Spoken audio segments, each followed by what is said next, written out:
August মাসে আমরা যেটা ইনহেরিট করেছি, আমরা যে অবস্থা আমরা পেয়েছি দেশের অর্থনৈতিক অবস্থা, এখন 1 বছর পরে যখন আমরা দেখি আমরা নিজেদের আমাদের মতে মোটামুটি সন্তোষজনক, কিছুটা স্টেবল হয়েছে। হয়তো কিছুটা আপনাদের দিক থেকে হয়তো কিছুটা দ্বিমত থাকতে পারে, কিছুটা আরেকটু আশা করেছিলেন। প্রথমত ধরুন আর্থিক খাতে এটা বিশাল যে একটা mismanagement, corruption, lack of governance, তারপরে মুদ্রা পাচার, এগুলো নিয়ে দেশের আর্থিকের যে আমাদের যে এমনি আমাদের আর্থিক সামর্থ্য কিন্তু কম রিলেটিভলি, তার মধ্যে এই একটা বিশাল একটা ইসের মধ্যে আমরা পড়েছি। সেজন্য আমি সবসময় খাদের কিনারে বলি, ডক্টর আনিসুজ্জামান বলে আইসিইউতে ছিলাম আমরা, খাদের কিনারে গিয়ে উনি আর একটু বেশি বলছেন, পড়ে গিয়ে হয়তো আইসিইউতে গিয়ে আমি বলছি আমরা তো আমরা পড়ে যাই নাই, সেখান থেকে আমরা একটু ঘুরে দাঁড়িয়েছি।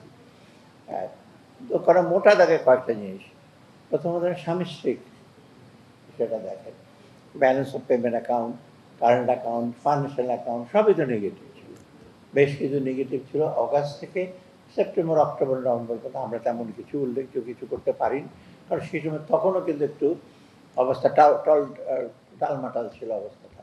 এখন আপনি দেখেন সবগুলি তো পজিটিভ, তাই না? ফরেন এক্সচেঞ্জ রিজার্ভ দেখেন, ফরেন এক্সচেঞ্জ আপনার মার্কেটে টাকার যে স্থিতিশীলতা, সেটা নিয়ে আমরা একটু টেনশনে ছিল, আইএমএফ বলছিল মার্কেটে ছেড়ে দেবো, মার্কেট ছেড়ে দিয়ে কিন্তু আমরা ভুল করিনি, মোটামুটি কিছুটা স্টেবল। তবু সামনের দিকটাও দেখতে হবে। তারপরে আপনার মূল্যস্ফীতি প্রায় 14% ছিল জুলাই মাসে, এখন 8.55 মতো। অতএব মোটামুটি প্রায় 6% কমে গেছে। আমরা আশা করছি এই জুনের মধ্যে 6 হবে, এবং আমার অবশ্য বলছে আরও কমে যাবে, যা হোক সেটা আসার কথা, তাই কমে যাবে।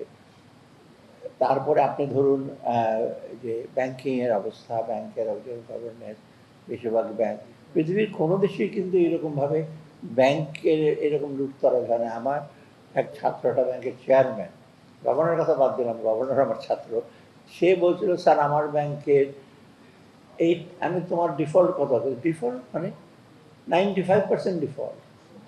কে নিয়ে গেছে টাকা? চেয়ারম্যান সাহেব আর তার বন্ধু বান্ধব। ইমাজিন করেন কীরকম একটা অবস্থা ছিল। বেশিরভাগ ব্যাংকে, অনেক ব্যাংকে, অর্থাৎ পৃথিবীর কোনো কিছু এইরকম হয় না, কিন্তু ব্যাংক থেকে টাকা নিয়ে যাওয়া, সেটা আপনার আমার টাকা কিন্তু, তাই না?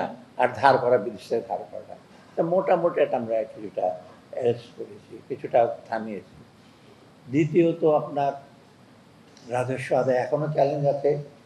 এই চ্যালেঞ্জটা আমরা যে 7.5 জিডিপি রেশিও, এটাকে সাথে আমরা চেষ্টা করছি বাড়াতে, তবে এখানে চেষ্টা হচ্ছে করাপশন যেন না হয়, এনবিআর লোকজন যেন আরেকটু কর্মতৎপর হয়, এনবিআর ট্যাক্স, নন ট্যাক্স রেভিনিউ আমরা আদায় করার চেষ্টা করছি।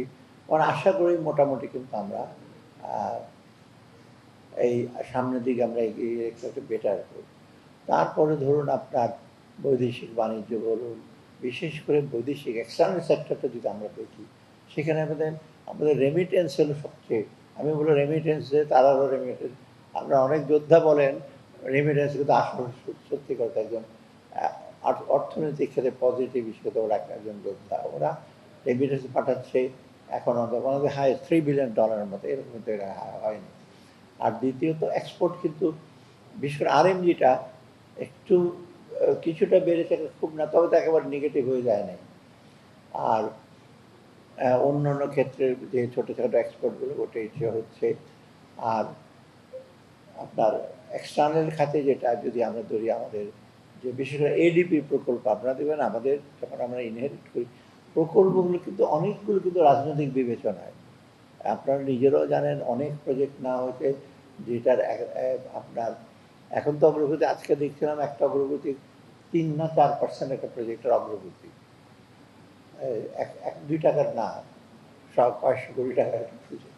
তো এইগুলো নেওয়া হয়েছে ওই ফেল্ট নিডের ভিত্তিতে, যদি সবগুলো নেওয়া হয়, আমাদের এটা দরকার, সেই প্রজেক্টই তো আমরা নেব, সেটা দেশের টাকা দিয়ে করি বা বিদেশ থেকে ধার করে আনি, সেটা তো আমরা করি যেটা আমাদের জন্য দরকার, সেটা কিন্তু সবগুলো হয়ে ওঠে না। তবে সেই প্রজেক্টগুলো আমরা পূরণ করেছি, সেই অনেকগুলো প্রজেক্ট আমরা বাদ দিয়ে দিয়েছি, আর যেগুলো অনেক দূর অগ্রসর হয়ে গেছে আমরা সেটা কিন্তু টেক আপ করেছি, আমরা নিচ্ছি, বড় প্রজেক্ট ছোট প্রজেক্ট সবগুলো। তবে আমরা এডিপিতে দেখবেন এবার একটু এটা মোটামুটি আমরা একটু রিজনেবল প্র্যাগমেটিক বলবো, বাজেটটাও সেরকম।